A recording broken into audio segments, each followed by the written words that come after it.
La voix qui peut être exprimée par la parole n'est pas la voix éternelle.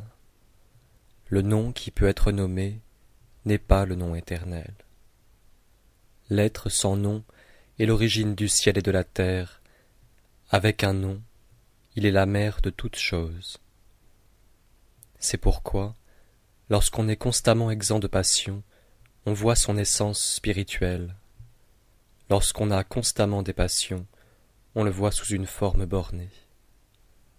Ces deux choses ont une même origine et reçoivent des noms différents. On les appelle toutes deux profondes. Elles sont profondes, doublement profondes. C'est la porte de toutes les choses spirituelles.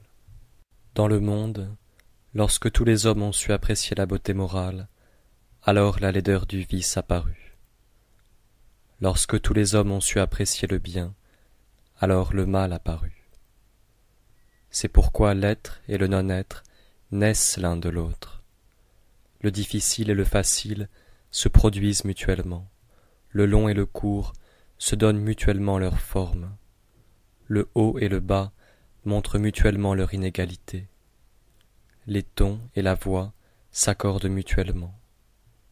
L'antériorité et la postérité sont la conséquence l'une de l'autre.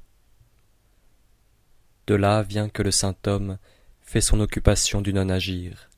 Il fait consister ses instructions dans le silence. Alors, tous les êtres se mettent en mouvement, et il ne leur refuse rien. Il les produit et ne se les approprie pas. Il les perfectionne et ne compte pas sur eux. Ses mérites étant accomplis, il ne s'y attache pas. Il ne s'attache pas à ses mérites, c'est pourquoi il ne le quitte point. En n'exaltant pas les sages, on empêche le peuple de se disputer. En ne prisant pas les biens d'une acquisition difficile, on empêche le peuple de se livrer au vol. En ne regardant point des objets propres à exciter des désirs, on empêche que le cœur du peuple ne se trouble.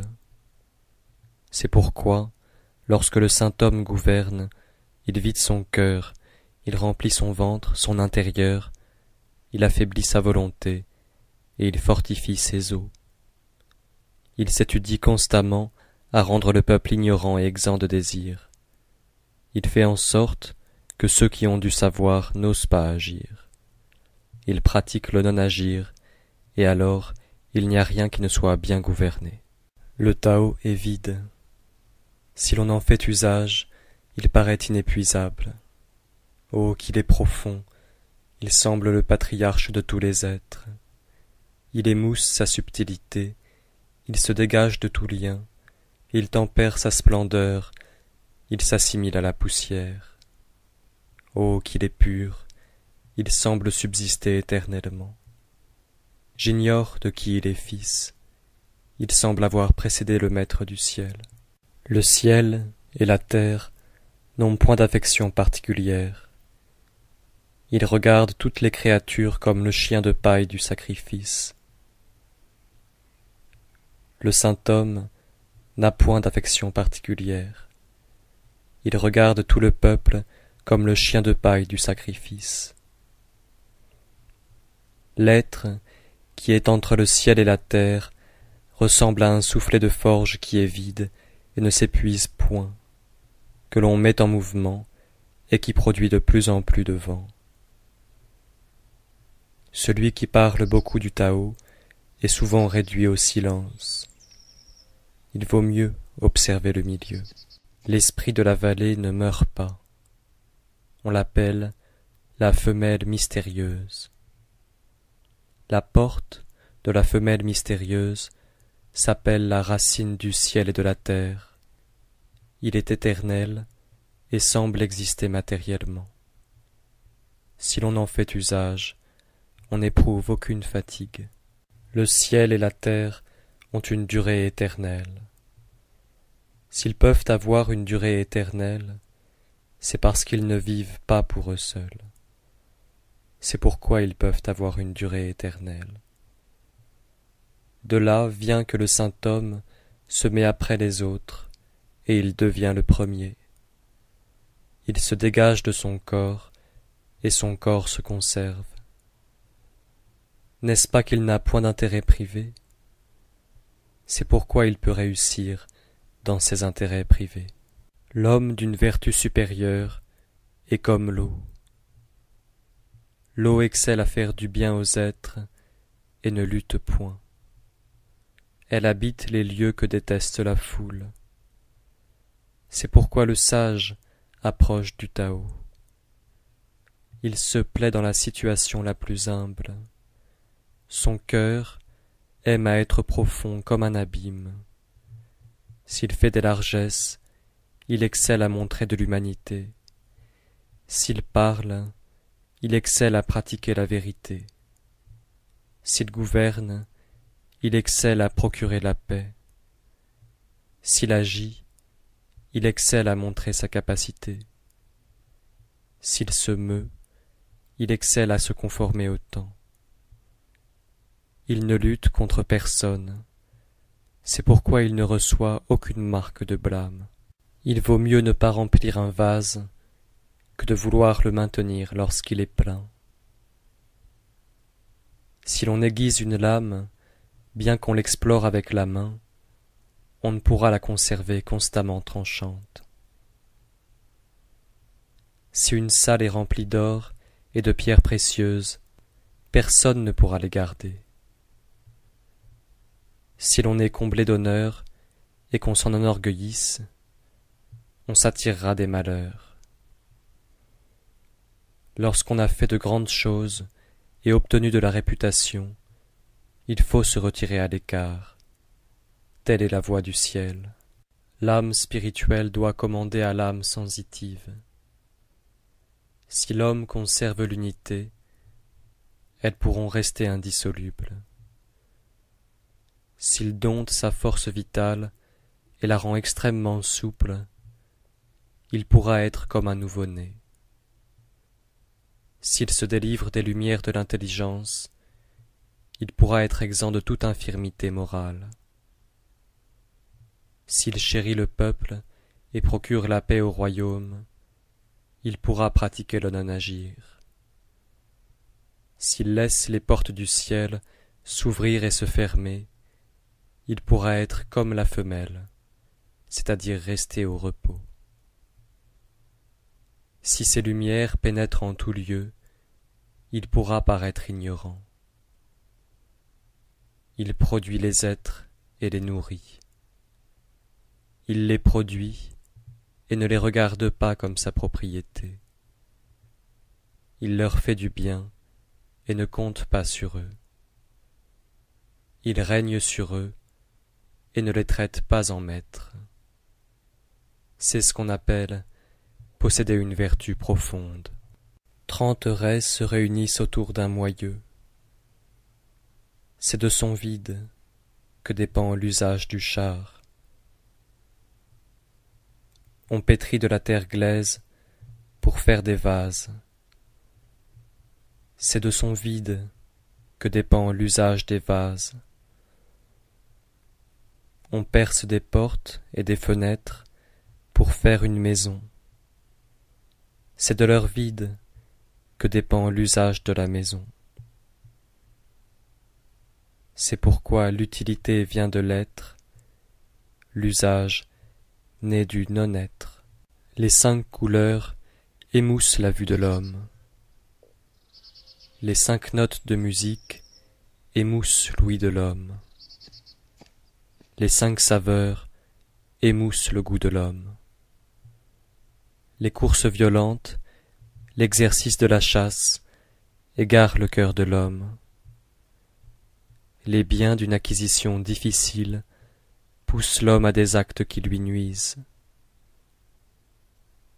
De là vient que le saint homme s'occupe de son intérieur et ne s'occupe pas de ses yeux. C'est pourquoi il renonce à ceci et adopte cela. Le sage redoute la gloire comme l'ignominie. Son corps lui pèse comme une grande calamité. Qu'entend-on par ces mots? Il redoute la gloire comme l'ignominie.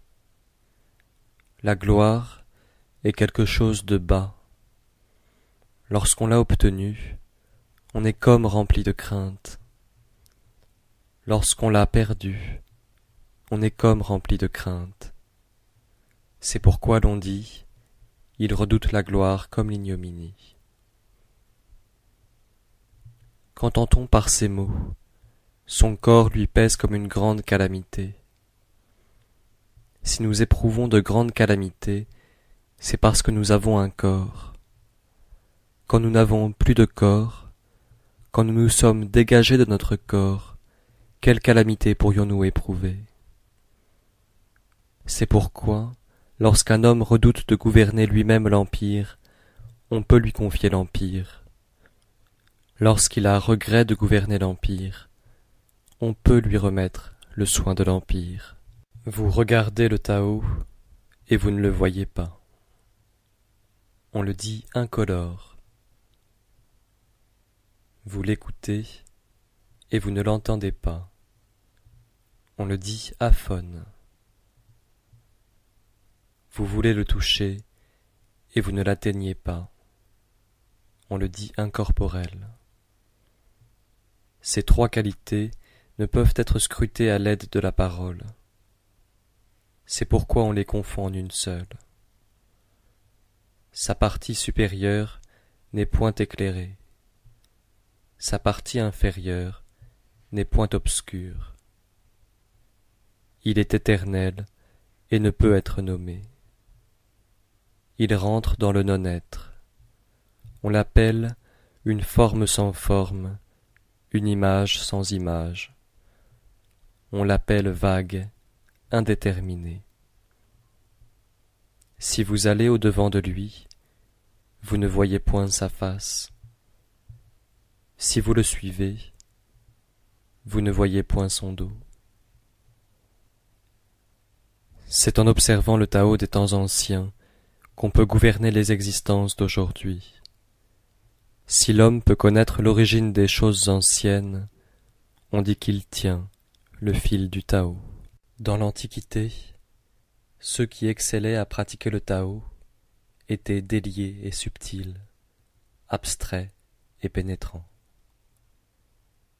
Ils étaient tellement profonds qu'on ne pouvait les connaître. Comme on ne pouvait les connaître, je m'efforcerai de donner une idée de ce qu'ils étaient. Ils étaient timides, comme celui qui traverse un torrent en hiver. Ils étaient graves, comme un étranger en présence de l'hôte. Ils s'effaçaient comme la glace qui se fond. Ils étaient rudes, comme le bois non travaillé. Ils étaient vides, comme une vallée. Ils étaient troubles, comme une eau limoneuse. Qui est-ce qui sait apaiser peu à peu le trouble de son cœur en le laissant reposer?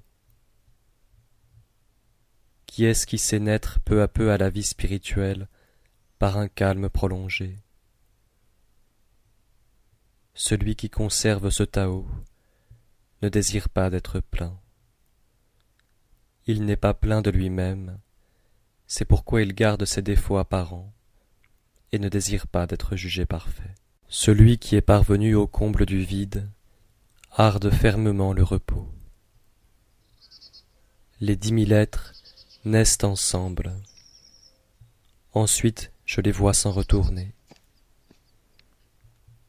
Après avoir été dans un état florissant, chacun d'entre eux revient à son origine. Revenir à son origine s'appelle être en repos. Être en repos s'appelle revenir à la vie. Revenir à la vie s'appelle être constant. Savoir être constant s'appelle être éclairé. Celui qui ne sait pas être constant s'abandonne au désordre et s'attire des malheurs. Celui qui sait être constant a une âme large. Celui qui a une âme large est juste. Celui qui est juste devient roi. Celui qui est roi s'associe au ciel. Celui qui s'associe au ciel imite le Tao. Celui qui imite le Tao subsiste longtemps. Jusqu'à la fin de sa vie, il n'est exposé à aucun danger. Dans la haute antiquité, le peuple savait seulement qu'il avait des rois. Les suivants, il les aima et leur donna des louanges. Les suivants, il les craignit. Les suivants, il les méprisa. Celui qui n'a pas confiance dans les autres n'obtient pas leur confiance. Les premiers étaient graves et réservés dans leurs paroles. Après qu'ils avaient acquis des mérites et réussi dans leurs desseins, les sans-famille disaient « Nous suivons notre nature ». Quand la grande voie eut dépéri, on vit paraître l'humanité et la justice. Quand la prudence et la perspicacité se furent montrées, on vit naître une grande hypocrisie. Quand les 6 parents eurent cessé de vivre en bonne harmonie, on vit des actes de piété filiale et d'affection paternelle. Quand les États furent tombés dans le désordre, on vit des sujets fidèles et dévoués. Si vous renoncez à la sagesse et quittez la prudence, le peuple sera 100 fois plus heureux. Si vous renoncez à l'humanité et quittez la justice, le peuple reviendra à la piété filiale et à l'affection paternelle. Si vous renoncez à l'habileté et quittez le lucre, les voleurs et les brigands disparaîtront. Renoncez à ces 3 choses et persuadez-vous que l'apparence ne suffit pas. C'est pourquoi je montre aux hommes ce à quoi ils doivent s'attacher, qu'ils tâchent de laisser voir leur simplicité, de conserver leur pureté, d'avoir peu d'intérêts privés et peu de désirs. Renoncez à l'étude et vous serez exempt de chagrin. Combien est petite la différence d'un oui bref et d'un oui lent. Combien est grande la différence du bien et du mal. Ce que les hommes craignent, on ne peut s'empêcher de le craindre. Ils s'abandonnent au désordre et ne s'arrêtent jamais. Les hommes de la multitude sont exaltés de joie comme celui qui se repaît de mets succulents, comme celui qui est monté, au printemps, sur une tour élevée. Moi seul je suis calme, mes affections n'ont pas encore germé. Je ressemble à un nouveau-né qui n'a pas encore souri à sa mère. Je suis détaché de tout, on dirait que je ne sais où aller. Les hommes de la multitude ont du superflu. Moi seul je suis comme un homme qui a perdu tout. Je suis un homme d'un esprit borné. Je suis dépourvu de connaissance. Les hommes de la multitude sont remplis de lumière. Moi seul, je suis comme plongé dans les ténèbres. Les hommes du monde sont doués de pénétration. Moi seul j'ai l'esprit trouble et confus. Je suis vague comme la mer, je flotte comme si je ne savais où m'arrêter. Les hommes de la multitude ont tous de la capacité. Moi seul je suis stupide, je ressemble à un homme rustique. Moi seul, je diffère des autres hommes parce que je révère la mer qui nourrit tous les êtres. Les formes visibles de la grande vertu émanent uniquement du Tao. Voici quelle est la nature du Tao. Il est vague, il est confus. Qu'il est confus, qu'il est vague. Au-dedans de lui, il y a des images, qu'il est vague, qu'il est confus. Au-dedans de lui, il y a une essence spirituelle. Cette essence spirituelle est profondément vraie. Au-dedans de lui réside le témoignage infaillible de ce qu'il est. Depuis les temps anciens jusqu'à aujourd'hui, son nom n'a point passé. Il donne naissance à tous les êtres. Comment sais-je qu'il en est ainsi de tous les êtres? Je le sais par le Tao. Ce qui est incomplet devient entier. Ce qui est courbé devient droit. Ce qui est creux devient plein. Ce qui est usé devient neuf. Avec peu de désir, on acquiert le Tao. Avec beaucoup de désir, on s'égare. De là vient que le saint homme conserve l'unité, et il est le modèle du monde. Il ne se met pas en lumière, c'est pourquoi il brille. Il ne s'approuve point, c'est pourquoi il jette de l'éclat. Il ne se vante point, c'est pourquoi il a du mérite. Il ne se glorifie point, c'est pourquoi il est le supérieur des autres. Il ne lutte point, c'est pourquoi il n'y a personne dans l'Empire qui puisse lutter contre lui.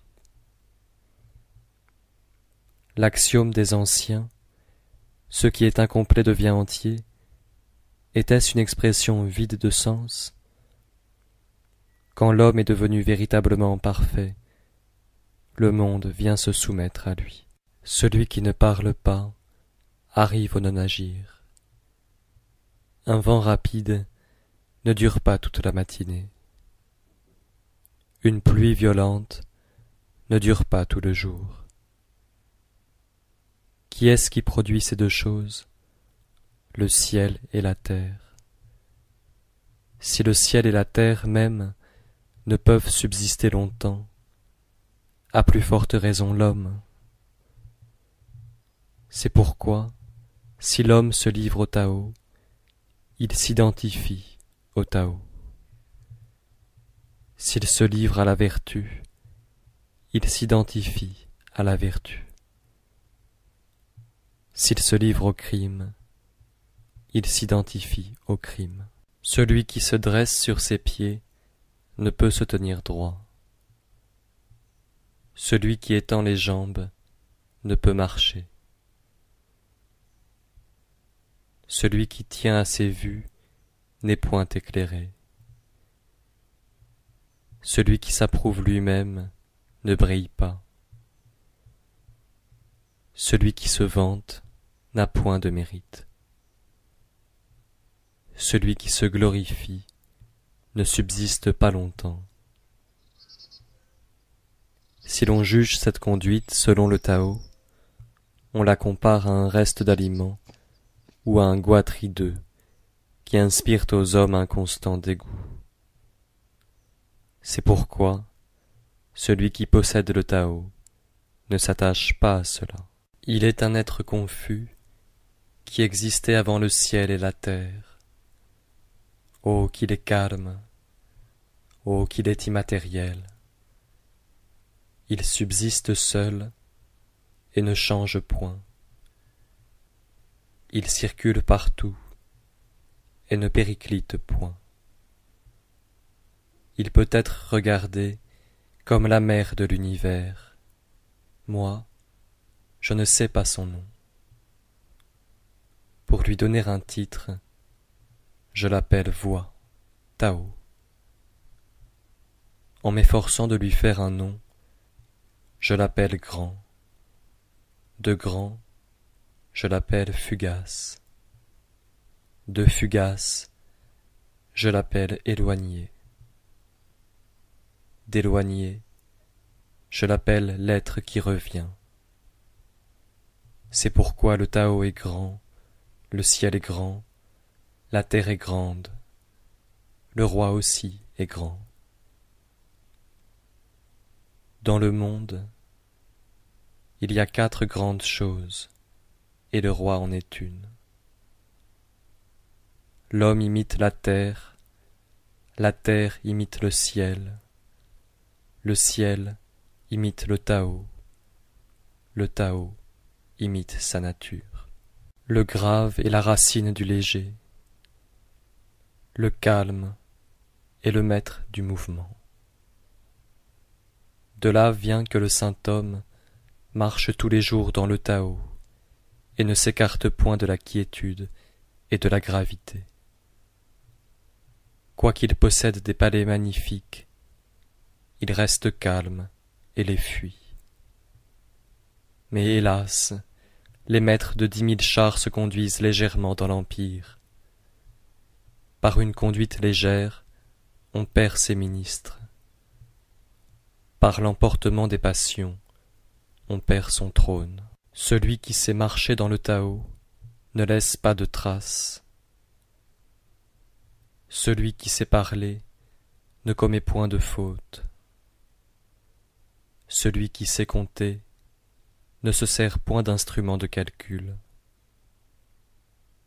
Celui qui sait fermer quelque chose ne se sert point de verrou, et il est impossible de l'ouvrir. Celui qui sait lier quelque chose ne se sert point de corde, et il est impossible de le délier.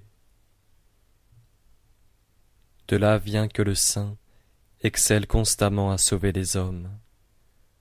C'est pourquoi il n'abandonne pas les hommes. Il excelle constamment à sauver les êtres. C'est pourquoi il n'abandonne pas les êtres. Cela s'appelle être doublement éclairé. C'est pourquoi l'homme vertueux est le maître de celui qui n'est pas vertueux. L'homme qui n'est pas vertueux est le secours de l'homme vertueux. Si l'un n'estime pas son maître, si l'autre n'affectionne pas celui qui est son secours, quand on leur accorderait une grande prudence, ils sont plongés dans l'aveuglement.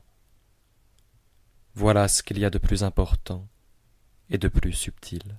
Celui qui connaît sa force égare la faiblesse et la vallée de l'empire, c'est-à-dire le centre où accourt tout l'empire.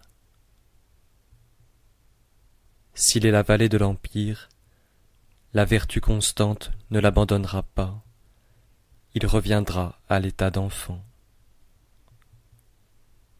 Celui qui connaît ses lumières et garde les ténèbres est le modèle de l'empire. S'il est le modèle de l'empire, la vertu constante ne faillira pas en lui, et il reviendra au comble de la pureté. Celui qui connaît sa gloire et garde l'ignominie est aussi la vallée de l'empire. S'il est la vallée de l'empire, sa vertu constante atteindra la perfection, et il reviendra à la simplicité parfaite, au Tao. Quand la simplicité parfaite s'est répandue, elle a formé les êtres. Lorsque le saint homme est élevé aux emplois, il devient le chef des magistrats.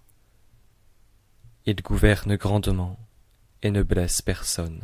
Si l'homme agit pour gouverner parfaitement l'empire, je vois qu'il n'y réussira pas. L'empire est comme un vase divin auquel l'homme ne doit pas travailler. S'il y travaille, il le détruit. S'il veut le saisir, il le perd. C'est pourquoi, parmi les êtres, les uns marchent en avant et les autres suivent. Les uns réchauffent et les autres refroidissent.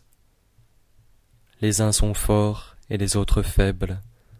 Les uns se meuvent et les autres s'arrêtent. De là vient que le saint homme supprime les excès, le luxe et la magnificence. Celui qui aide le maître des hommes par le Tao ne doit pas subjuguer l'empire par les armes. Quoi qu'on fasse aux hommes, ils rendent l'appareil. Partout séjournent les troupes, on voit naître les épines et les ronces. À la suite des grandes guerres, il y a nécessairement des années de disette. L'homme vertueux frappe un coup décisif et s'arrête. Il n'ose subjuguer l'empire par la force des armes. Il frappe un coup décisif et ne se vante point. Il frappe un coup décisif et ne se glorifie point. Il frappe un coup décisif et ne s'enorgueillit point. Il frappe un coup décisif et ne combat que par nécessité. Il frappe un coup décisif et ne veut point paraître fort. Quand les êtres sont arrivés à la plénitude de leur force, ils vieillissent. Cela s'appelle ne pas imiter le Tao.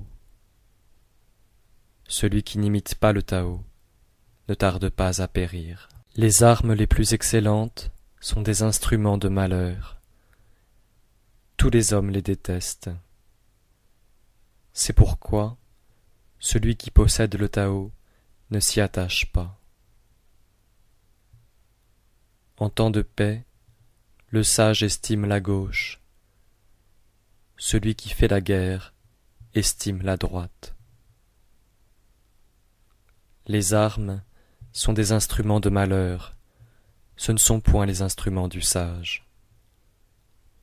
Il ne s'en sert que lorsqu'il ne peut s'en dispenser, et met au premier rang le calme et le repos. S'il triomphe, il ne s'en réjouit pas. S'en réjouir, c'est aimer à tuer les hommes.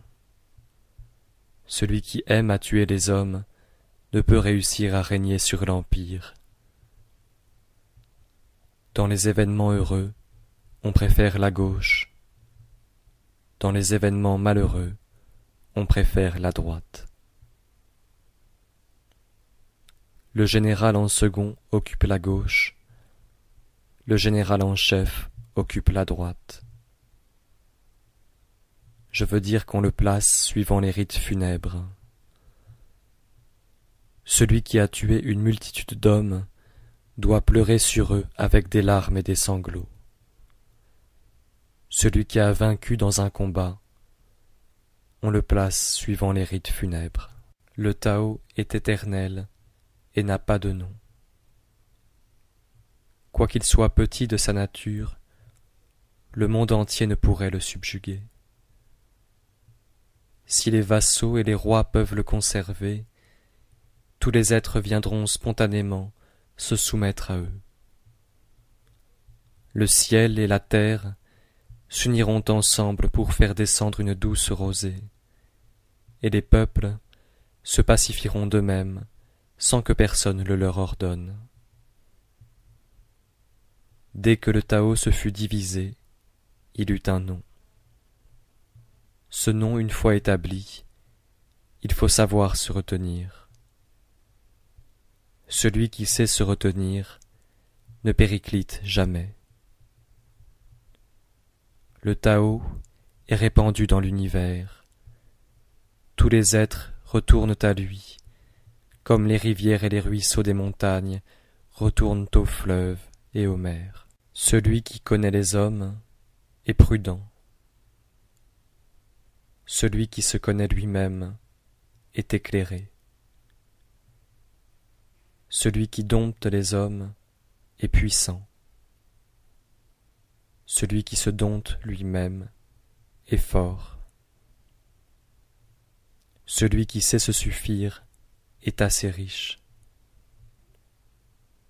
Celui qui agit avec énergie est doué d'une ferme volonté.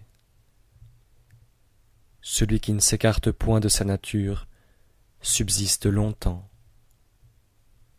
Celui qui meurt et ne périt pas jouit d'une éternelle longévité. Le Tao s'étend partout. Il peut aller à gauche comme à droite. Tous les êtres comptent sur lui pour naître, et il ne les repousse point.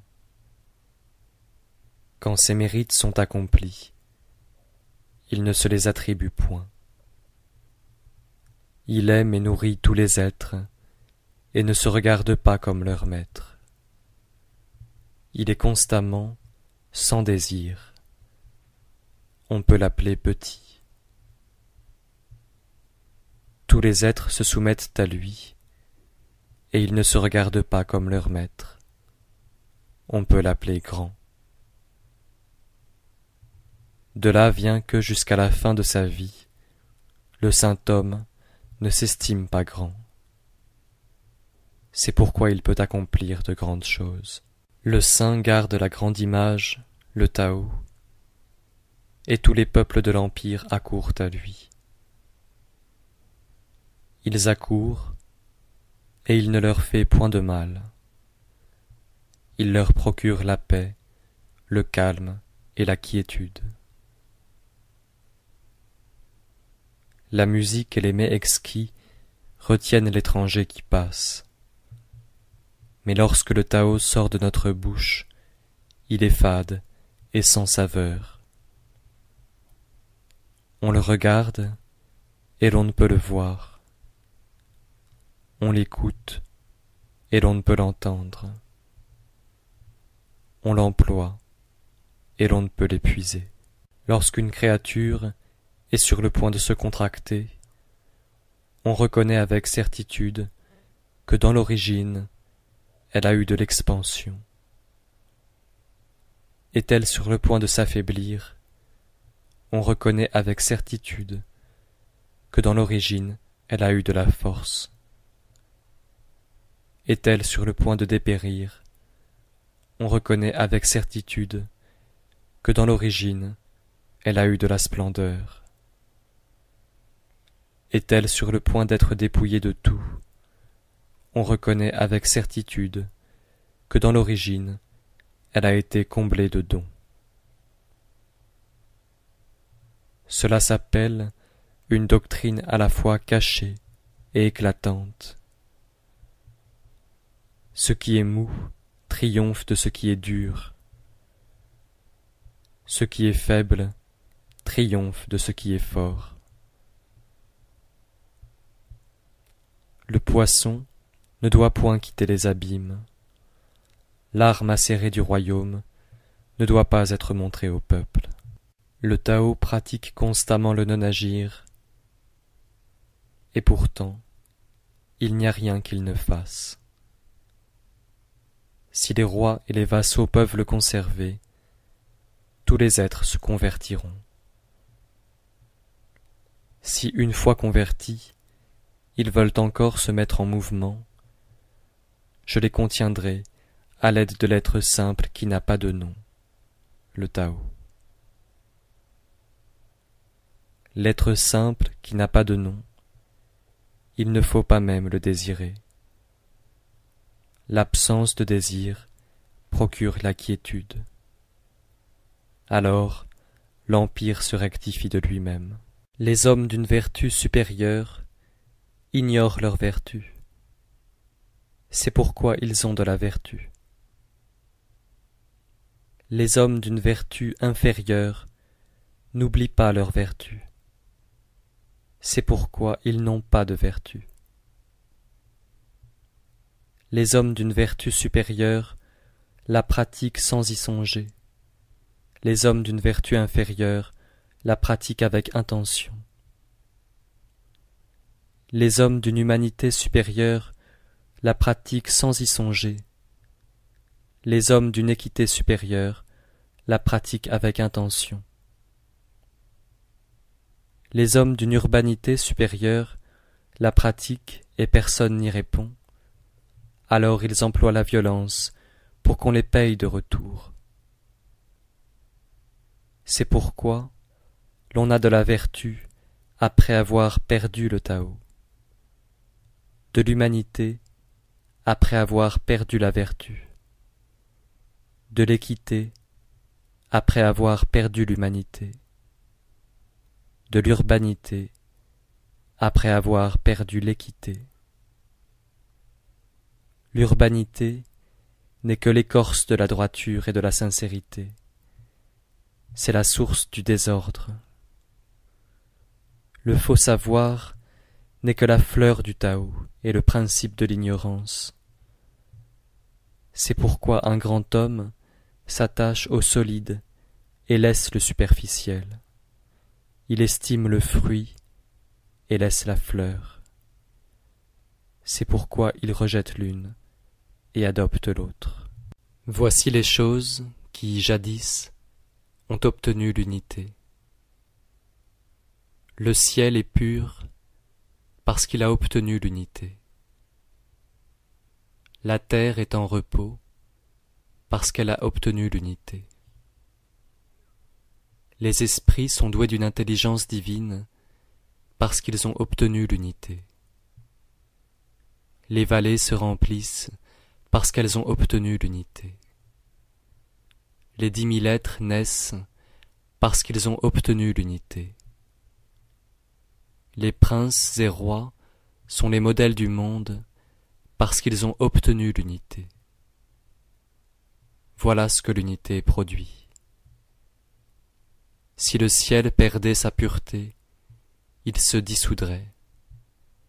Si la terre perdait son repos, elle s'écroulerait. Si les esprits perdaient leur intelligence divine, ils s'anéantiraient. Si les vallées ne se remplissaient plus, elles se dessécheraient. Si les 10 000 êtres ne naissaient plus, ils s'éteindraient. Si les princes et les rois s'enorgueillissaient de leur noblesse et de leur élévation, et cessaient d'être les modèles du monde, ils seraient renversés. C'est pourquoi les nobles regardent la roture comme leur origine. Les hommes élevés regardent la bassesse de la condition comme leur premier fondement. De là vient que les princes et les rois s'appellent eux-mêmes orphelins, hommes de peu de mérite, hommes dénués de vertu. Ne montrent-ils pas par là qu'ils regardent la roture comme leur véritable origine? Et ils ont raison. C'est pourquoi si vous décomposez un char, vous n'avez plus de char. Le sage ne veut pas être estimé comme le jade, ni méprisé comme la pierre. Le retour au non-être produit le mouvement du Tao. La faiblesse est la fonction du Tao. Toutes les choses du monde sont nées de l'être. L'être est né du non-être. Quand les lettrés supérieurs ont entendu parler du Tao, ils le pratiquent avec zèle. Quand les lettrés du second ordre ont entendu parler du Tao, tantôt ils le conservent, tantôt ils le perdent. Quand les lettrés inférieurs ont entendu parler du Tao, ils le tournent en dérision. S'ils ne le tournaient pas en dérision, ils ne mériteraient pas le nom de Tao. C'est pourquoi les anciens disaient « Celui qui a l'intelligence du Tao paraît enveloppé de ténèbres. Celui qui est avancé dans le Tao ressemble à un homme arriéré. Celui qui est à la hauteur du Tao ressemble à un homme vulgaire. L'homme d'une vertu supérieure est comme une vallée. L'homme d'une grande pureté est comme couvert d'opprobre. L'homme d'un mérite immense paraît frappé d'incapacité. L'homme d'une vertu solide semble dénué d'activité. L'homme simple et vrai semble vil et dégradé. C'est un grand carré dont on ne voit pas les angles, un grand vase qui semble loin d'être achevé, une grande voix dont le son est imperceptible, une grande image dont on n'aperçoit point la forme. le Tao se cache et personne ne peut le nommer. Il sait prêter secours aux êtres et les conduire à la perfection. Le Tao a produit un. Un a produit deux. Deux a produit trois. Trois a produit tous les êtres. Tous les êtres fuient le calme et cherchent le mouvement. Un souffle immatériel forme l'harmonie. Ce que les hommes détestent, c'est d'être orphelins, imparfaits, dénués de vertu. Et cependant les rois s'appellent ainsi eux-mêmes. C'est pourquoi, parmi les êtres, les uns s'augmentent en se diminuant, les autres se diminuent en s'augmentant. Ce que les hommes enseignent, je l'enseigne aussi. Les hommes violents et inflexibles n'obtiennent point une mort naturelle. Je veux prendre leur exemple pour la base de mes instructions. Les choses les plus molles du monde subjuguent les choses les plus dures du monde. Le non-être traverse les choses impénétrables. C'est par là que je sais que le non-agir est utile. Dans l'univers, il y a bien peu d'hommes qui sachent instruire sans parler et tirer profit du non-agir. Qu'est-ce qui nous touche de plus près, de notre gloire ou de notre personne? Qu'est-ce qui nous est le plus précieux, de notre personne ou de nos richesses? Quel est le plus grand malheur, de les acquérir ou de les perdre? C'est pourquoi celui qui a de grandes passions est nécessairement exposé à de grands sacrifices. Celui qui cache un riche trésor éprouve nécessairement de grandes pertes. Celui qui sait se suffire est à l'abri du déshonneur. Celui qui sait s'arrêter ne périclite jamais. Il pourra subsister longtemps. Le saint est grandement parfait, et il paraît plein d'imperfections. Ses ressources ne s'usent point. Il est grandement plein, et il paraît vide. Ses ressources ne s'épuisent point. Il est grandement droit, et il semble manquer de rectitude. Il est grandement ingénieux, et il paraît stupide. Il est grandement disserte, et il paraît bègue. Le mouvement triomphe du froid, le repos triomphe de la chaleur. Celui qui est pur et tranquille devient le modèle de l'univers. Lorsque le Tao régnait dans le monde, on renvoyait les chevaux pour cultiver les champs. Depuis que le Tao ne règne plus dans le monde, les chevaux de combat naissent sur les frontières. Il n'y a pas de plus grand crime que de se livrer à ses désirs. Il n'y a pas de plus grand malheur que de ne pas savoir se suffire. Il n'y a pas de plus grande calamité que le désir d'acquérir. Celui qui sait se suffire est toujours content de son sort. Sans sortir de ma maison, je connais l'univers. Sans regarder par ma fenêtre, je découvre les voies du ciel. Plus l'on s'éloigne, et moins l'on apprend. C'est pourquoi le sage arrive où il veut sans marcher. Il nomme les objets sans les voir. Sans agir, il accomplit de grandes choses. Celui qui se livre à l'étude augmente chaque jour ses connaissances. Celui qui se livre au Tao diminue chaque jour ses passions. Il les diminue et les diminue sans cesse jusqu'à ce qu'il soit arrivé au non-agir. Dès qu'il pratique le non-agir, il n'y a rien qui lui soit impossible. C'est toujours par le non-agir que l'on devient le maître de l'empire. Celui qui aime à agir est incapable de devenir le maître de l'empire. Le saint n'a point de sentiments immuables. Il adopte les sentiments du peuple. Celui qui est vertueux, il le traite comme un homme vertueux. Celui qui n'est pas vertueux, il le traite aussi comme un homme vertueux. C'est là le comble de la vertu. Celui qui est sincère, il le traite comme un homme sincère. Celui qui n'est pas sincère, il le traite aussi comme un homme sincère. C'est là le comble de la sincérité. Le saint vivant dans le monde reste calme et tranquille et conserve les mêmes sentiments pour tous.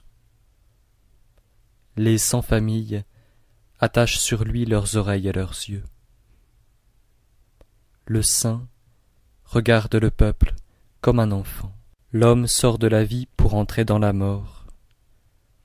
Il y a 13 causes de vie et 13 causes de mort. À peine est-il né que ces 13 causes de mort l'entraînent rapidement au trépas. Quelle en est la raison? C'est qu'il veut vivre avec trop d'intensité. Or, j'ai appris que celui qui sait gouverner sa vie ne craint sur sa route ni le rhinocéros, ni le tigre. S'il entre dans une armée, il n'a besoin ni de cuirasse, ni d'armes. Le rhinocéros ne saurait où le frapper de sa corne, le tigre où le déchirer de ses ongles, le soldat où le percer de son glaive. Quelle en est la cause? Il est à l'abri de la mort. Le Tao produit les êtres, la vertu les nourrit. Il leur donne un corps et les perfectionne par une secrète impulsion. C'est pourquoi tous les êtres révèrent le Tao et honorent la vertu. Personne n'a conféré au Tao sa dignité, ni à la vertu sa noblesse. Ils les possèdent éternellement en eux-mêmes. C'est pourquoi le Tao produit les êtres, les nourrit, les fait croître, les perfectionne, les mûrit, les alimente, les protège. Il les produit et ne se les approprie point. Il les fait ce qu'ils sont et ne s'en glorifie point. Il règne sur eux et les laisse libres. C'est là ce qu'on appelle une vertu profonde. Le principe du monde est devenu la mère du monde. Dès qu'on possède la mère, on connaît ses enfants. Dès que l'homme connaît les enfants et qu'il conserve leur mère, jusqu'à la fin de sa vie, il n'est exposé à aucun danger. S'il clôt sa bouche, s'il ferme ses oreilles et ses yeux jusqu'au terme de ses jours, il n'éprouvera aucune fatigue. Mais s'il ouvre sa bouche et augmente ses désirs, jusqu'à la fin de sa vie, il ne pourra être sauvé. Celui qui voit les choses les plus subtiles s'appelle éclairé. Celui qui conserve la faiblesse s'appelle fort. S'il fait usage de l'éclat du Tao et revient à sa lumière, son corps n'aura plus à craindre aucune calamité. C'est là ce qu'on appelle être doublement éclairé. Si j'étais doué de quelque connaissance, je marcherais dans la grande voie. La seule chose que je craigne, c'est d'agir. La grande voie est très unie, mais le peuple aime les sentiers. Si les palais sont très brillants, les champs sont très incultes et les greniers vides. Les princes s'habillent de riches étoffes ils portent un glaive tranchant, ils se rassasient de mets exquis, ils regorgent de richesses. C'est ce qu'on appelle se glorifier du vol. Ce n'est point pratiquer le Tao. Celui qui sait fonder ne craint point la destruction. Celui qui sait conserver ne craint point de perdre. Ses fils et ses petits-fils lui offriront des sacrifices sans interruption. Si l'homme cultive le Tao au-dedans de lui-même, sa vertu deviendra sincère. S'il le cultive dans sa famille, sa vertu deviendra surabondante. S'il le cultive dans le village, sa vertu deviendra étendue. S'il le cultive dans le royaume, sa vertu deviendra florissante. S'il le cultive dans l'empire, sa vertu deviendra universelle. C'est pourquoi, d'après moi-même, je juge des autres hommes. D'après une famille, je juge des autres familles. D'après un village, je juge des autres villages. D'après un royaume, je juge des autres royaumes. D'après l'empire, je juge de l'empire. Comment sais-je qu'il en est ainsi de l'empire? C'est uniquement par là. Celui qui possède une vertu solide ressemble à un nouveau-né, qui ne craint ni la piqûre des animaux venimeux, ni les griffes des bêtes féroces, ni les serres des oiseaux de proie. Ses os sont faibles, ses nerfs sont mous, et cependant, il saisit fortement les objets. Il ne connaît pas encore l'union des deux sexes, et cependant, certaines parties de son corps éprouvent un orgasme viril. Cela vient de la perfection du semen. Il crie tout le jour, et sa voix ne s'altère point. Cela vient de la perfection de l'harmonie, de la force vitale. Connaître l'harmonie s'appelle être constant. Connaître la constance s'appelle être éclairé. Augmenter sa vie s'appelle une calamité. Quand le cœur donne l'impulsion à l'énergie vitale, cela s'appelle être fort. Dès que les êtres sont devenus robustes, ils vieillissent. C'est ce qu'on appelle ne pas imiter le Tao. Celui qui n'imite pas le Tao périt de bonheur. L'homme qui connaît le Tao ne parle pas. Celui qui parle ne le connaît pas. Il clôt sa bouche, il ferme ses oreilles et ses yeux, il émousse son activité, il se dégage de tout lien, il tempère sa lumière intérieure, il s'assimile au vulgaire. On peut dire qu'il ressemble au Tao. Il est inaccessible à la faveur comme à la disgrâce, au profit comme au détriment, aux honneurs comme à l'ignominie. C'est pourquoi il est l'homme le plus honorable de l'univers. Avec la droiture, on gouverne le royaume. Avec la ruse, on fait la guerre. Avec le non-agir, on devient le maître de l'empire. Comment sais-je qu'il en est ainsi de l'empire? Par ceci. Plus le roi multiplie les prohibitions et les défenses, et plus le peuple s'appauvrit. Plus le peuple a d'instruments de lucre, et plus le royaume se trouble. Plus le peuple a d'adresse et d'habileté, et plus l'on voit fabriquer d'objets bizarres. Plus les lois se manifestent, et plus les voleurs s'accroissent. C'est pourquoi le saint dit « Je pratique le non-agir, et le peuple se convertit de lui-même.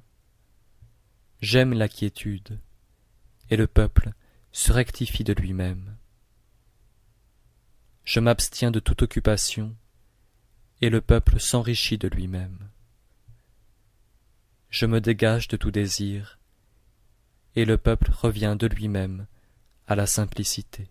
Lorsque l'administration paraît dépourvue de lumière, le peuple devient riche. Lorsque l'administration est clairvoyante, le peuple manque de tout. Le bonheur naît du malheur, le malheur est caché au sein du bonheur. Qui peut en prévoir la fin? Si le prince n'est pas droit, les hommes droits deviendront trompeurs, et les hommes vertueux pervers. Les hommes sont plongés dans l'erreur, et cela dure depuis bien longtemps. C'est pourquoi le saint est juste et ne blesse pas le peuple. Il est désintéressé et ne lui fait pas de tort. Il est droit et ne le redresse pas. Il est éclairé et ne l'éblouit pas. Pour gouverner les hommes et servir le ciel, rien n'est comparable à la modération. La modération doit être le premier soin de l'homme. Quand elle est devenue son premier soin, on peut dire qu'il accumule abondamment la vertu. Quand il accumule abondamment la vertu, il n'y a rien dont il ne triomphe. Quand il n'y a rien dont il ne triomphe, personne ne connaît ses limites. Quand personne ne connaît ses limites, il peut posséder le royaume. Celui qui possède la mer du royaume peut subsister longtemps. C'est ce qu'on appelle avoir des racines profondes et une tige solide. Voilà l'art de vivre longuement et de jouir d'une existence durable. Pour gouverner un grand royaume, on doit imiter celui qui fait cuire un petit poisson. Lorsque le prince dirige l'empire par le Tao, les démons ne montrent point leur puissance. Ce n'est point que les démons manquent de puissance, c'est que les démons ne blessent point les hommes. Ce n'est point que les démons ne puissent blesser les hommes, c'est que le saint lui-même ne blesse point les hommes. Ni le saint, ni les démons ne les blessent, c'est pourquoi ils confondent ensemble leurs vertus. Un grand royaume doit s'abaisser comme les fleuves et les mers, où se réunissent toutes les eaux de l'empire. Dans le monde, tel est le rôle de la femelle. En restant en repos, elle triomphe constamment du mal. Ce repos est une sorte d'abaissement. C'est pourquoi, si un grand royaume s'abaisse devant les petits royaumes, il gagnera les petits royaumes. Si les petits royaumes s'abaissent devant un grand royaume, ils gagneront le grand royaume. C'est pourquoi les uns s'abaissent pour recevoir, les autres s'abaissent pour être reçus. Ce que désire uniquement un grand royaume, c'est de réunir et de gouverner les autres hommes. Ce que désire uniquement un petit royaume, c'est d'être admis à servir les autres hommes. Alors, tous deux obtiennent ce qu'ils désiraient. Mais les grands doivent s'abaisser. Le Tao est l'asile de tous les êtres. C'est le trésor de l'homme vertueux et l'appui du méchant. Les paroles excellentes peuvent faire notre richesse. Les actions honorables peuvent nous élever au-dessus des autres. Si un homme n'est pas vertueux, pourrait-on le repousser avec mépris? C'est pour cela qu'on avait établi un empereur et institué 3 ministres. Il est beau de tenir devant soi une tablette de jade ou d'être monté sur un quadrige, mais il vaut mieux rester assis pour avancer dans le Tao. Pourquoi les anciens estimaient-ils le Tao? N'est-ce pas parce qu'on le trouve naturellement sans le chercher tout le jour? N'est-ce pas parce que les coupables obtiennent par lui la liberté et la vie? C'est pourquoi le Tao est l'être le plus estimable du monde. Le sage pratique le non-agir, il s'occupe de la non-occupation, et savoure ce qui est sans saveur. Les choses, grandes ou petites, nombreuses ou rares, sont égales à ses yeux. Il venge ses injures par des bienfaits. Il commence par des choses aisées lorsqu'il en médite de difficiles, par de petites choses lorsqu'il en projette de grandes. Les choses les plus difficiles du monde ont nécessairement commencé par être aisées. Les choses les plus grandes du monde ont nécessairement commencé par être petites. De là vient que jusqu'à la fin, le saint ne cherche point à faire de grandes choses. C'est pourquoi il peut accomplir de grandes choses.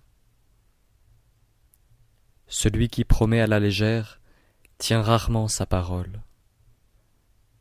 Celui qui trouve beaucoup de choses faciles éprouve nécessairement de grandes difficultés. De là vient que le saint trouve tout difficile. C'est pourquoi, jusqu'au terme de sa vie, il n'éprouve nulle difficulté. Ce qui est calme est aisé à maintenir. Ce qui n'a pas encore paru est aisé à prévenir.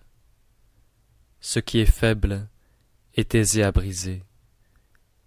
Ce qui est menu est aisé à disperser. Arrêtez le mal avant qu'il n'existe, calmez le désordre avant qu'il n'éclate. Un arbre d'une grande circonférence est né d'une racine aussi déliée qu'un cheveu. Une tour de 9 étages est sortie d'une poignée de terre. Un voyage de 1000 lits a commencé par un pas. Celui qui agit échoue. Celui qui s'attache à une chose la perd. De là vient que le saint n'agit pas, c'est pourquoi il n'échoue point.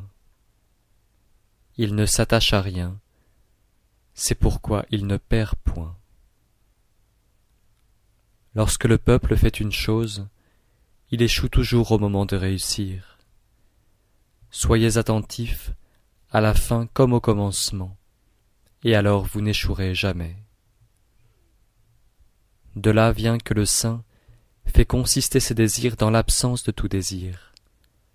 Il n'estime point les biens d'une acquisition difficile. Il fait consister son étude dans l'absence de toute étude, et se préserve des fautes des autres hommes. Il n'ose pas agir afin d'aider tous les êtres à suivre leur nature. Dans l'Antiquité, ceux qui excellaient à pratiquer le Tao ne l'employaient point à éclairer le peuple. Ils l'employaient à le rendre simple et ignorant.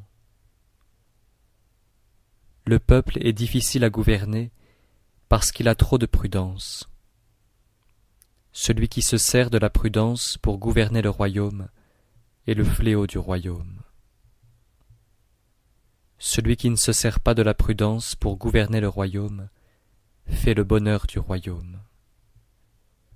Lorsqu'on connaît ces deux choses, on est le modèle de l'Empire.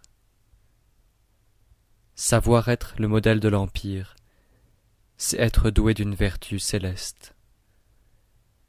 Cette vertu céleste est profonde, immense, opposée aux créatures. Par elle, on parvient à procurer une paix générale. Pourquoi les fleuves et les mers peuvent-ils être les rois de toutes les eaux? Parce qu'ils savent se tenir au-dessous d'elles. C'est pour cela qu'ils peuvent être les rois de toutes les eaux. Aussi, lorsque le saint désire d'être au-dessus du peuple, il faut que par ses paroles, il se mette au-dessous de lui. Lorsqu'il désire d'être placé en avant du peuple, il faut que de sa personne, il se mette après lui. De là vient que le saint est placé au-dessus de tous, et il n'est point à charge au peuple. Il est placé en avant de tous, et le peuple n'en souffre pas. Aussi tout l'Empire aime à le servir, et ne s'en lasse point. Comme il ne dispute pas le premier rang, il n'y a personne dans l'Empire qui puisse le lui disputer. Dans le monde, tous me disent éminent, mais je ressemble à un homme borné. C'est uniquement parce que je suis éminent que je ressemble à un homme borné. Quant à ceux qu'on appelle éclairés, il y a longtemps que leur médiocrité est connue. Je possède 3 choses précieuses. Je les tiens et les conserve comme un trésor. La première s'appelle l'affection. La seconde s'appelle l'économie. La troisième s'appelle l'humilité, qui m'empêche de vouloir être le premier de l'Empire. J'ai de l'affection, c'est pourquoi je puis être courageux. J'ai de l'économie, c'est pourquoi je puis faire de grandes dépenses. Je n'ose être le premier de l'Empire, c'est pourquoi je puis devenir le chef de tous les hommes. Mais aujourd'hui, on laisse l'affection pour s'abandonner au courage. On laisse l'économie pour se livrer à de grandes dépenses. On laisse le dernier rang pour rechercher le premier. Voilà qui conduit à la mort. Si l'on combat avec un cœur rempli d'affection, on remporte la victoire. Si l'on défend une ville, elle est inexpugnable. Quand le ciel veut sauver un homme, il lui donne l'affection pour le protéger. Celui qui excelle à commander une armée n'a pas une ardeur belliqueuse. Celui qui excelle à combattre ne se laisse pas aller à la colère. Celui qui excelle à vaincre ne lutte pas.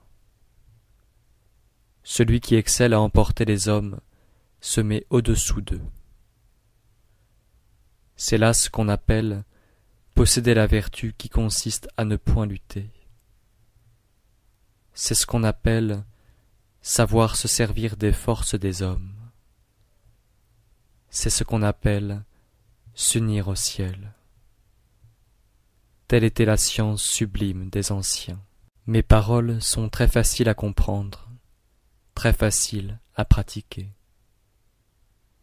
Dans le monde, personne ne peut les comprendre, personne ne peut les pratiquer. Mes paroles ont une origine, mes actions ont une règle. Les hommes ne les comprennent pas, c'est pour cela qu'ils m'ignorent. Ceux qui me comprennent sont bien rares, je n'en suis que plus estimé. De là vient que le saint se revêt d'habits grossiers et cache des pierres précieuses dans son sein. Savoir et croire qu'on ne sait pas, c'est le comble du mérite. Ne pas savoir et croire qu'on sait, c'est la maladie des hommes. Si vous vous affligez de cette maladie, vous ne l'éprouverez pas. Le saint n'éprouve pas cette maladie, parce qu'il s'en afflige. Voilà pourquoi il ne l'éprouve pas. Lorsque le peuple ne craint pas les choses redoutables, ce qu'il y a de plus redoutable, la mort, vient fondre sur lui. Gardez-vous de vous trouver à l'étroit dans votre demeure. Gardez-vous de vous dégoûter de votre sort. Je ne me dégoûte point du mien, c'est pourquoi il ne m'inspire point de dégoût. De là vient que le saint se connaît lui-même et ne se met point en lumière. Il se ménage et ne se prise point. C'est pourquoi il laisse ceci et adopte cela. Celui qui met son courage à oser trouve la mort. Celui qui met son courage à ne pas oser trouve la vie. De ces deux choses, l'une est utile, l'autre et nuisible. Lorsque le ciel déteste quelqu'un, qui est-ce qui pourrait sonder ses motifs? C'est pourquoi le saint se décide difficilement à agir. Telle est la voie du ciel. Il ne lutte point, et il sait remporter la victoire. Il ne parle point, et les êtres savent lui obéir. Il ne les appelle pas, et ils accourent d'eux-mêmes. Il paraît lent, et il sait former des plans habiles. Le filet du ciel est immense, ses mailles sont écartées, et cependant personne n'échappe. Lorsque le peuple ne craint pas la mort, comment l'effrayer par la menace de la mort? Si le peuple craint constamment la mort, et que quelqu'un fasse le mal, je puis le saisir et le tuer. Et alors, qui osera l'imiter? Il y a constamment un magistrat suprême qui inflige la mort. Si l'on veut remplacer ce magistrat suprême et infliger soi-même la mort, on ressemble à un homme inhabile qui voudrait tailler le bois à la place d'un charpentier.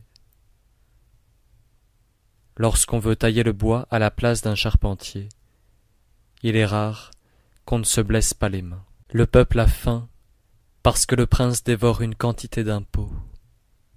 Voilà pourquoi il a faim. Le peuple est difficile à gouverner parce que le prince aime à agir. Voilà pourquoi il est difficile à gouverner. Le peuple méprise la mort parce qu'il cherche avec trop d'ardeur les moyens de vivre. Voilà pourquoi il méprise la mort. Mais celui qui ne s'occupe pas de vivre est plus sage que celui qui estime la vie. Quand l'homme vient au monde, il est souple et faible. Quand il meurt, il est roide et fort. Quand les arbres et les plantes naissent, ils sont souples et tendres. Quand ils meurent, ils sont secs et arides.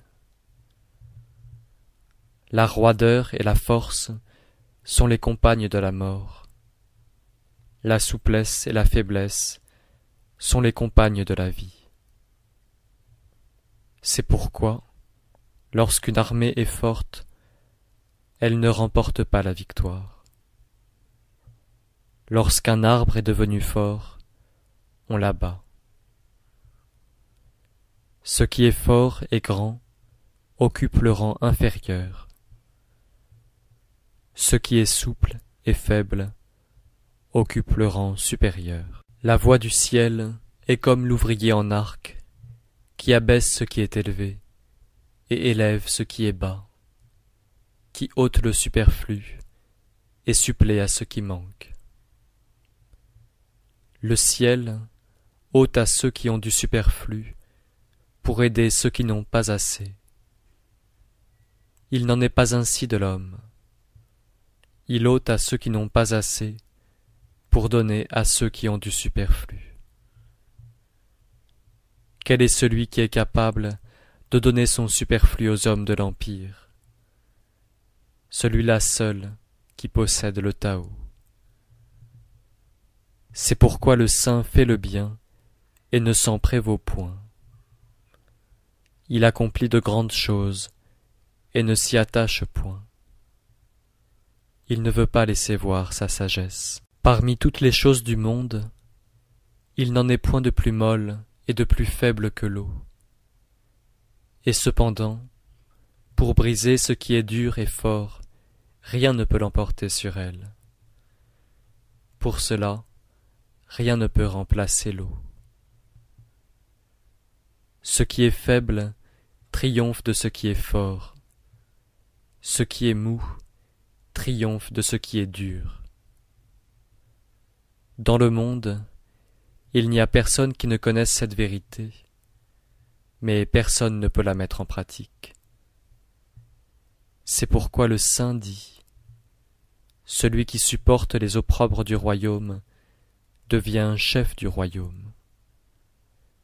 Celui qui supporte les calamités du royaume devient le roi de l'empire. Les paroles droites paraissent contraires à la raison. Si vous voulez apaiser les grandes inimitiés des hommes, ils conserveront nécessairement un reste d'inimitié. Comment pourraient-ils devenir vertueux? De là vient que le saint garde la partie gauche du contrat et ne réclame rien aux autres. C'est pourquoi celui qui a de la vertu songe à donner.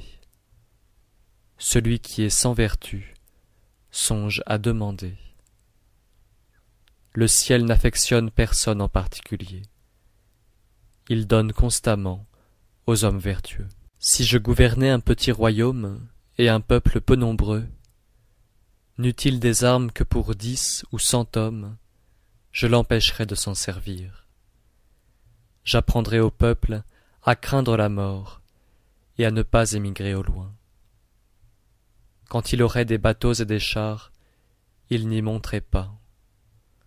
Quand il aurait des cuirasses et des lances, il ne les porterait pas. Je le ferai revenir à l'usage des cordelettes nouées. Il savourerait sa nourriture, il trouverait de l'élégance dans ses vêtements, il se plairait dans sa demeure, il aimerait ses simples usages. Si un autre royaume se trouvait en face du mien, et que les cris des coqs et des chiens s'entendissent de l'un à l'autre, mon peuple arriverait à la vieillesse et à la mort, sans avoir visité le peuple voisin. Les paroles sincères ne sont pas élégantes. Les paroles élégantes ne sont pas sincères. L'homme vertueux n'est pas disserte. Celui qui est disserte n'est pas vertueux. Celui qui connaît le Tao n'est pas savant. Celui qui est savant ne le connaît pas. Le saint n'accumule pas les richesses. Plus il emploie sa vertu dans l'intérêt des hommes, et plus elle augmente. Plus il donne aux hommes, et plus il s'enrichit. Telle est la voie du ciel, qu'il est utile aux êtres et ne leur nuit point. Telle est la voie du saint, qu'il agit et ne dispute point.